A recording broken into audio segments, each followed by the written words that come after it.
programme vous est offert par Illico Cash.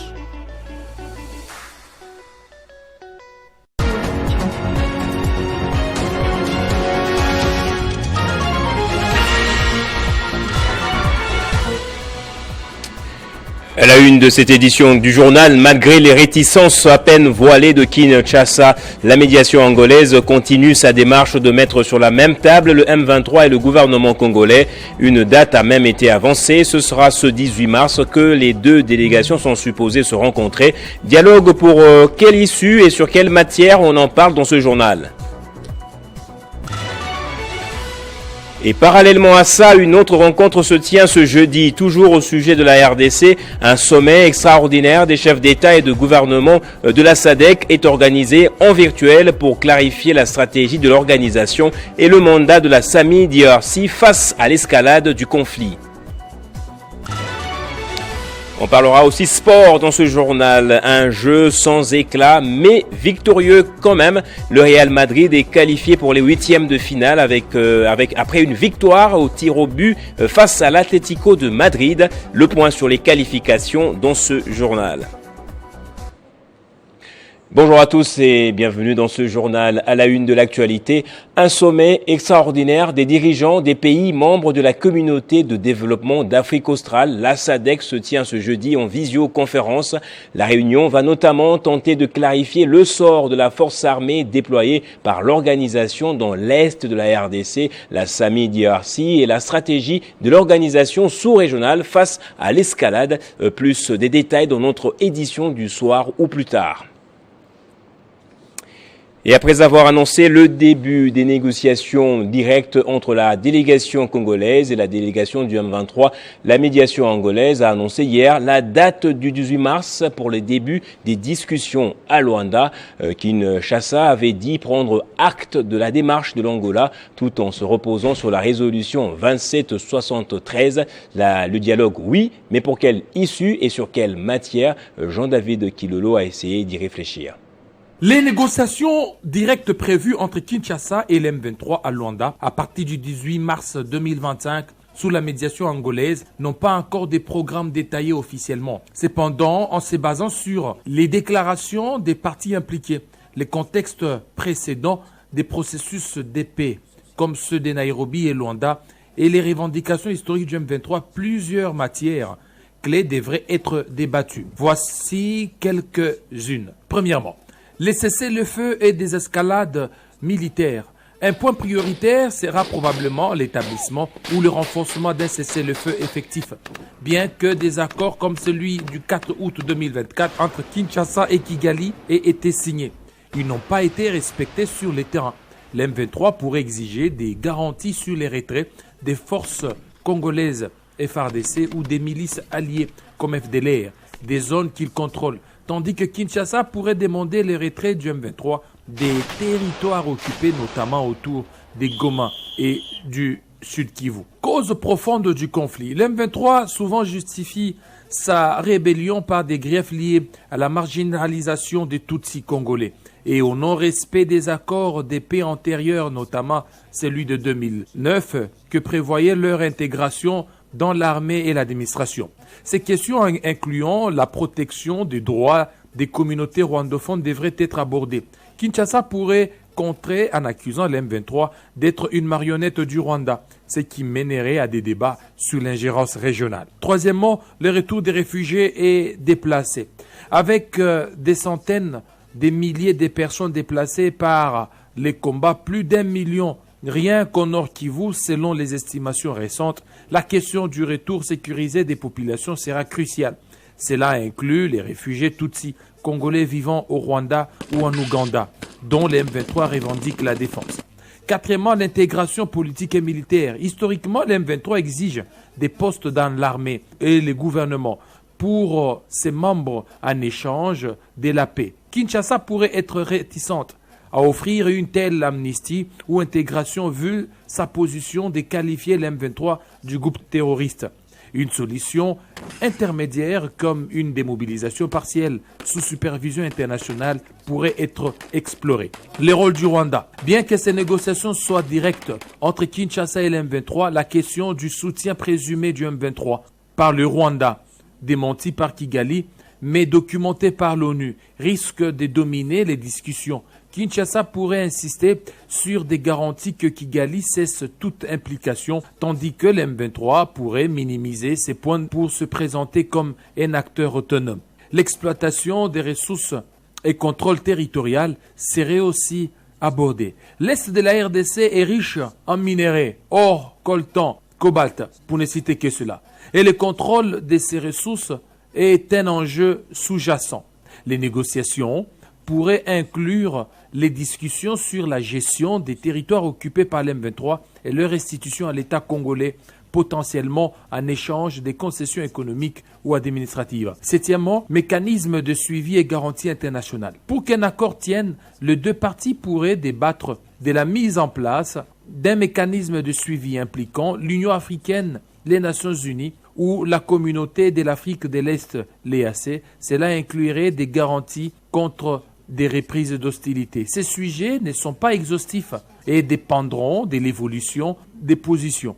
Le communiqué angolais du 11 mars 2025 mettait l'accent sur une paix effective, suggérant une approche globale, mais les divergences profondes. Kinshasa, voyant l'M23 comme illégitime et l'M23 réclamant une reconnaissance de ses griefs, pourrait limiter les débats à des mesures immédiates comme un cessez-le-feu, laissant les questions structurelles en suspens. Mais les débats risquent de devenir encore très longs, laissant planer sur une issue heureuse pour tous les Congolais.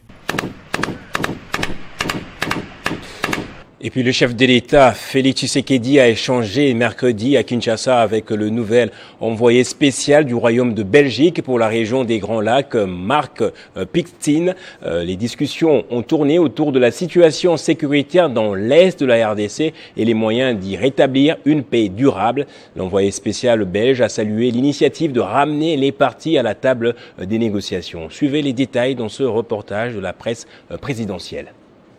C'est une semaine diplomatique à la Cité de l'Union africaine. 48 heures après la visite de l'envoyé spécial du secrétaire général de l'ONU, le président de la République Félix-Antoine Tshisekedi Tshilombo s'est entretenu ce mercredi 12 mars 2025 avec le nouvel envoyé spécial du Royaume de Belgique pour la région des Grands Lacs. Les échanges ont porté sur la crise sécuritaire actuelle dans l'Est de la République démocratique du Congo et les moyens d'y mettre un terme. Pour Mark Pictin, la Belgique est respectueuse de l'intégrité et souveraineté de la RDC. Elle maintiendra la pression pour aboutir dans un premier temps à un cessez-le-feu sur le terrain des hostilités.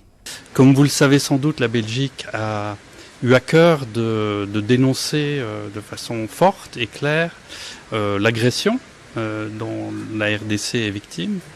Et on le fait parce qu'on est très attaché au principe du respect du droit international, du respect de l'intégrité territoriale, de la souveraineté de tout État, que ce soit en Europe, en Asie, en Afrique. Les règles doivent être les mêmes et s'appliquent à tout le monde.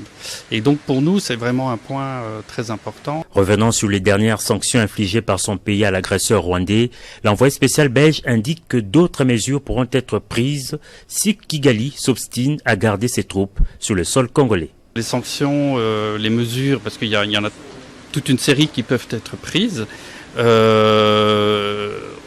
peut le voir dans une approche graduelle. Et si ça ne suffit pas, je crois qu'il y a d'autres mesures qui peuvent être prises. Et ça, pour nous, c'est très clair. Et on continuera à sensibiliser nos partenaires, notamment européens, notamment au sein de l'Union européenne, à aller dans cette direction si nécessaire. La mise en application de la résolution 2773 et la relance des processus de Luanda et de Nairobi sont par ailleurs encouragés par l'envoyé spécial du Royaume de Belgique dans la région de Grands Lacs. Et la guerre à l'est de la RDC continue de faire de ravages avec des millions de morts et des déplacés par milliers. Alors que le M23, soutenu par l'armée rwandaise, intensifie ses attaques, plusieurs voix s'élèvent à travers le monde, en France, pour dénoncer l'inaction de son propre pays face à cette situation dramatique. La députée française Clémence Guettet a haussé le ton. Détail dans cet élément de Benjamin Moudiata. Clémence Guettet, députée de la France Insoumise, a pris la parole pour interpeller son gouvernement sur son silence face à l'agression qu'est subie la RDC.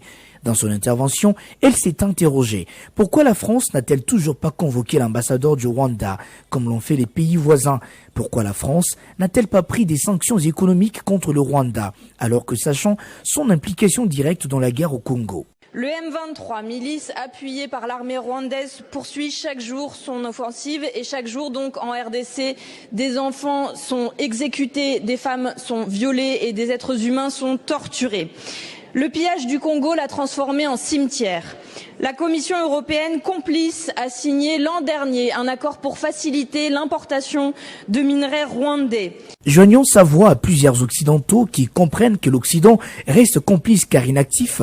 L'élu de la France Insoumise a rappelé que depuis la Seconde Guerre mondiale, aucun conflit n'a été aussi meurtrier que celui qui ravage l'Est de la RDC depuis près de 3 décennies. Je salue aussi les citoyens, les supporters qui refusent que se poursuive le partenariat entre le Paris Saint-Germain et le Rwanda, alors qu'il s'est affiché encore hier soir sur toutes les télévisions du monde.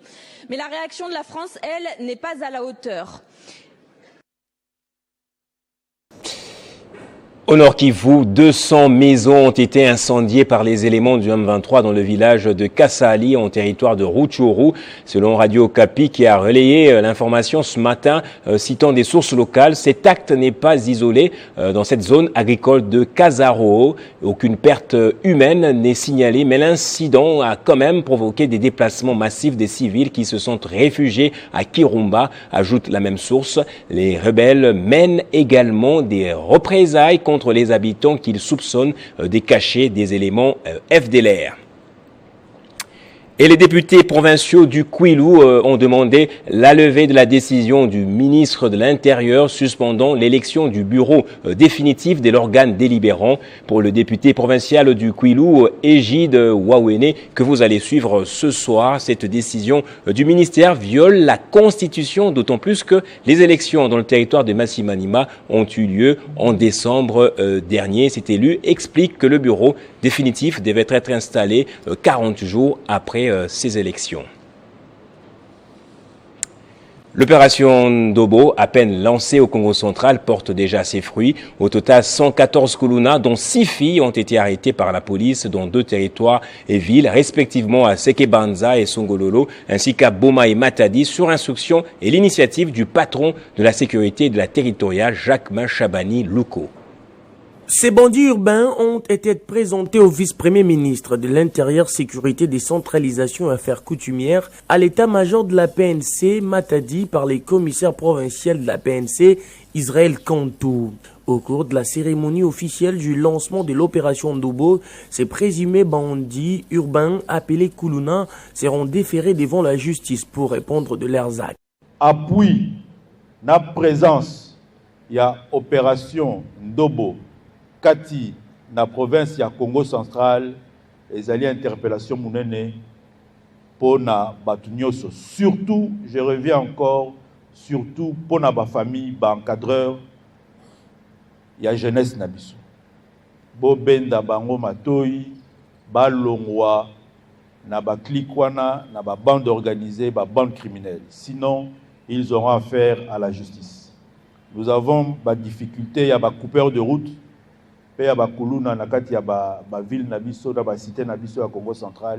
Il faut absolument Tosilisa Yango. À savoir, l'opération Ndobo va s'étendre dans plusieurs grandes villes et provinces de la RDC et sera appuyée par la mise en place des comités provinciaux et locaux de sécurité pour la gestion et la gouvernance sécuritaire à partir de la base. Ce qui traduit la volonté du président de la République, Félix Tshisekedi, dans les 2e piliers de son programme d'action exécuté par les gouvernements.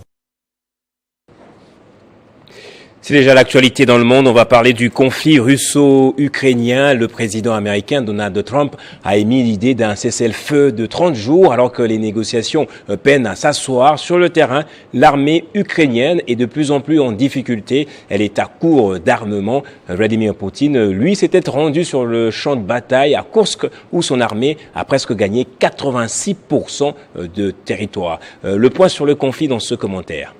Après plus de 1100 jours de conflit, les négociations menées par les États-Unis ont abouti à une proposition de cessez-le-feu de 30 jours entre l'Ukraine et la Russie. L'Ukraine a accepté cette trêve, mais la réponse de la Russie reste incertaine. Les exigences russes incluent la reconnaissance de la Crimée et des territoires occupés comme faisant partie intégrante de la Russie, l'abandon des ambitions de l'Ukraine concernant l'adhésion à l'OTAN et l'évacuation des forces ukrainiennes de certaines zones contestées. Ces conditions pourraient être difficiles à accepter pour Kiev. Parallèlement, des tensions militaires persistent. Des forces russes ont affirmé avoir repris la ville de Soudia aux mains de troupes ukrainiennes. Cette information n'a pas été confirmée de manière indépendante. Sur le plan diplomatique, la Russie a exprimé son opposition à toute présence militaire occidentale en Ukraine, menaçant des représailles sévères. En réponse, la Finlande a renforcé son soutien à l'Ukraine en signant un nouvel accord de coopération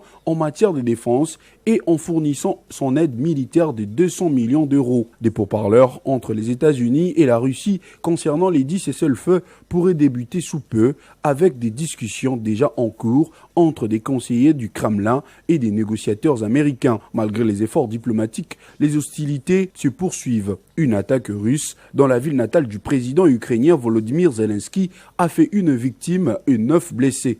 Cet incident a eu lieu quelques heures après l'accord de l'Ukraine sur la proposition de cessez-le-feu. Dans un contexte international complexe, la Russie a adopté une position prudente concernant la proposition de cessez-le-feu, le président Vladimir Poutine ayant récemment visité la région de Koursk pour affirmer la position russe. Les États-Unis ont repris l'approvisionnement en armes en Ukraine, conditionné à l'adhésion de Kiev à la trêve proposée. Les nations européennes se préparent également à soutenir l'Ukraine avec des discussions impliquant 15 pays. Cependant, la Russie insiste sur la reconnaissance de ses gains de territoire et sur l'engagement de l'Ukraine à renoncer à ses aspirations à l'OTAN et à céder le contrôle de certaines régions. Bien que des avancées diplomatiques offrent un espoir de paix, les conditions posées par les différentes parties et les actions militaires en cours rendent la situation extrêmement complexe et incertaine.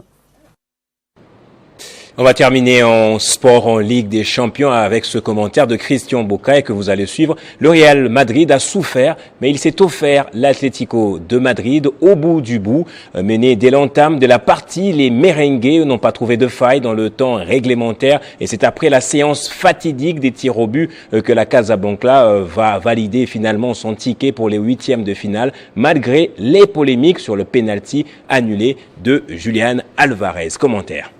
Toutes les attentions pour ce choc de titre. C'est une qualification dont seul le Real Madrid a le secret. Dans ce derby de Madrid, le merengue ont souffert au Wanda Metropolitano, mais sont repartis vainqueurs au tir au but. Et c'est le Real Madrid qui fera le job, bien que les pénaltys de Julián Alvarez fait jaser après un double contact minime au moment du tir. Bien évidemment, tout au long du joueur et qui est... Vous l'avez compris sans doute, ce n'était pas une qualification pour les huitièmes des finales, mais plutôt une qualification pour l'écart. Toutes mes excuses pour cette erreur. Et avant de nous séparer, cette information de dernière minute, on en parlait dans le journal, la réunion de la SADC a pris fin.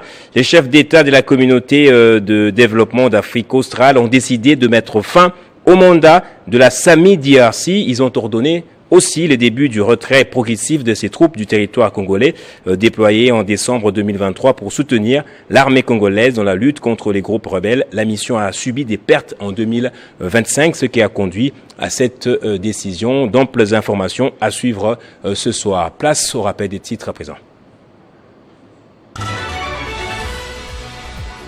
Malgré les réticences à peine voilées, Kinshasa, la médiation angolaise continue sa démarche de mettre sur la même table le M23 et le gouvernement congolais. Une date a même été avancée, ce sera ce 18 mars que les deux délégations vont se rencontrer.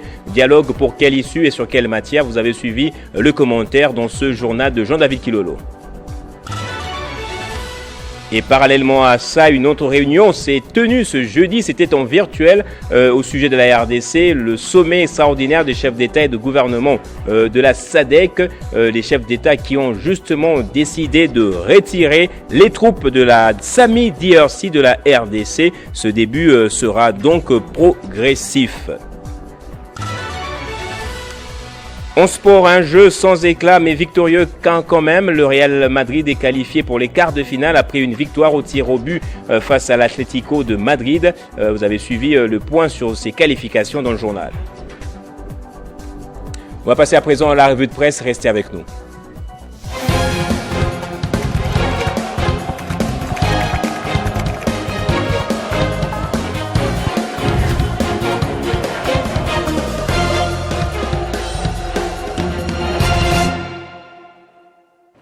Et comme tous les jeudis, c'est avec Moïse Chamala que nous allons lire les journaux et sites parus ce jeudi.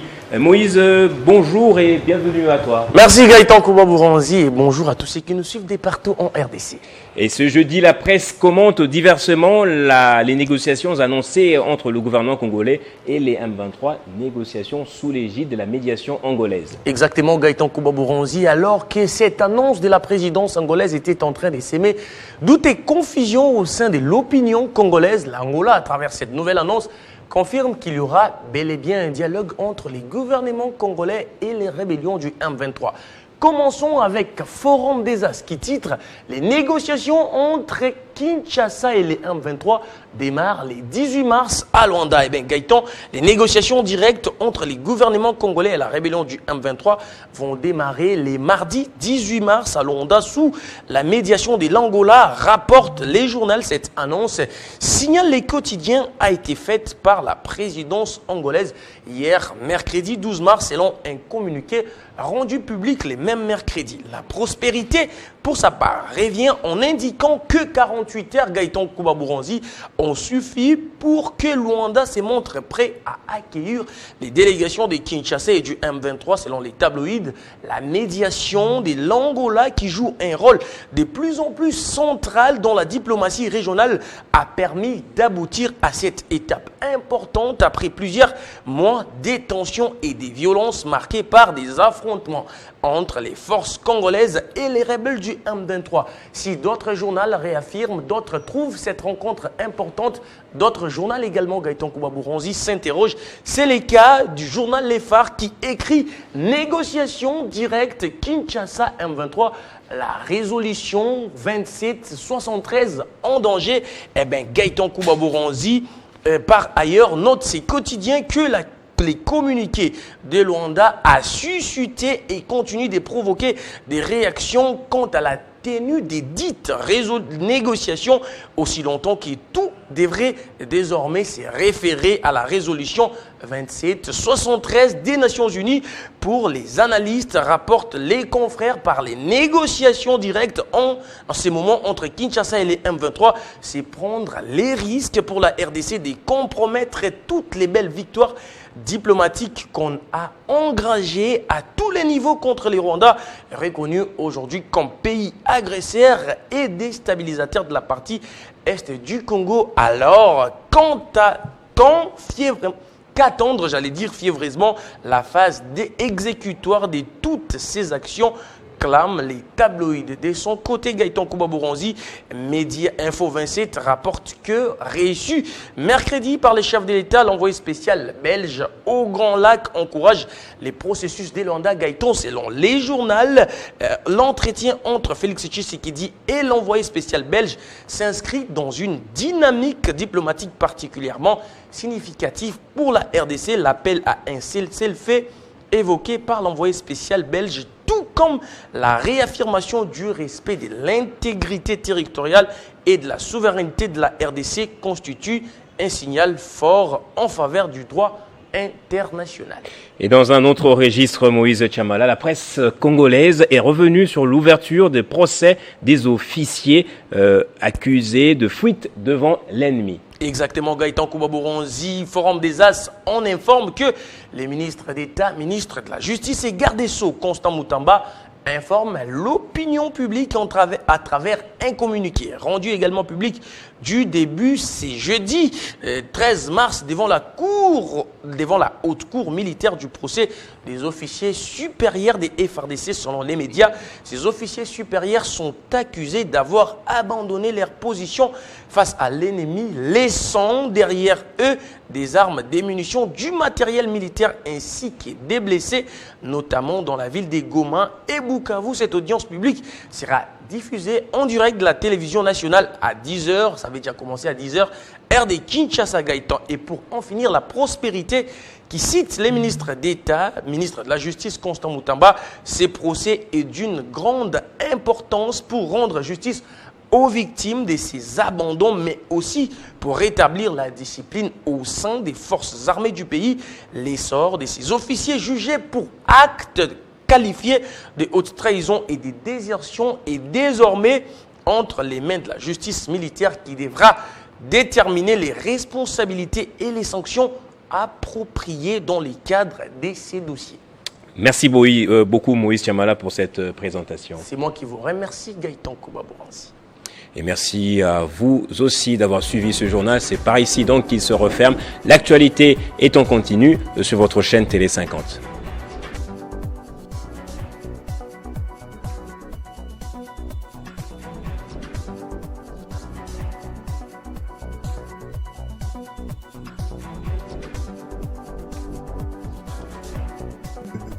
Retrouvez toute l'actualité en continu sur www.tele50.cb. Ce programme vous a été offert par Illico Cash.